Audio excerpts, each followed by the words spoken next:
नमस्कार, आप देख रहे हैं न्यूज़ 18 का डिजिटल प्लेटफॉर्म और मैं हूं आपके साथ जागृति खंतवाल।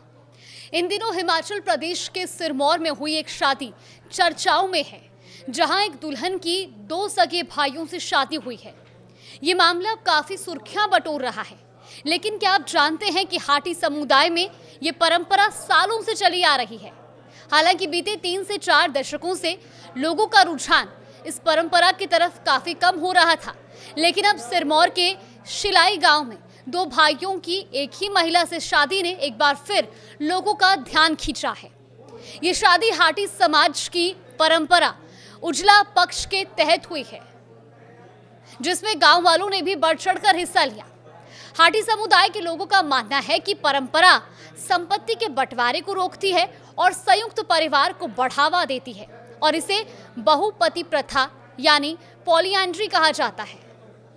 ये शादी 12 से 14 जुलाई के बीच पारंपरिक रीति रिवाजों के साथ संपन्न हुई, जिसमें गांव के लोगों ने भी बढ़ चढ़कर हिस्सा लिया और अब इस अनूठी शादी की हर तरफ चर्चा हो रही है। दिलचस्प बात यह है कि दोनों दूल्हे पढ़े लिखे हैं। एक भाई हिमाचल प्रदेश के जल शक्ति विभाग में कार्यरत है, जबकि दूसरा विदेश में नौकरी करता है। लेकिन फिर भी दोनों भाइयों ने मिलकर इस परंपरा को निभाने का निर्णय लिया। इसमें एक भाई प्रदीप का कहना है कि हमारा ये संयुक्त निर्णय था और ये विश्वास, देखभाल और साझी जिम्मेदारी का रिश्ता है। हमने इस परंपरा को खुले तौर पर अपनाया क्योंकि हमें अपनी जड़ों पर गर्व है। तो वहीं दूसरा भाई कपिल, जो कि विदेश में रहता है, लेकिन कपिल का भी मानना है कि वो भले ही विदेश में रहे, लेकिन इस शादी के जरिए दोनों ही भाई अपनी पत्नी को स्थिरता, समर्थन और प्रेम देने के लिए प्रतिबद्ध हैं।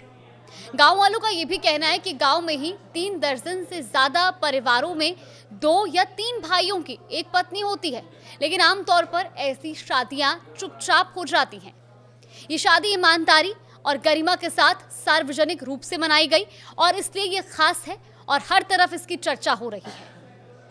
आपको बता दें कि इस प्रथा को यहाँ जोड़ीदार प्रथा भी कहा जाता है, लेकिन खास बात यह है कि इसे हिमाचल प्रदेश में कानूनी मान्यता प्राप्त है और इसीलिए समाज इसे बुरा नहीं मानता। अब ये शादी एक सामाजिक संदेश के रूप में भी देखी जा रही है, जो परंपरा, संस्कृति और समाज में संतुलन की ओर इशारा करती है।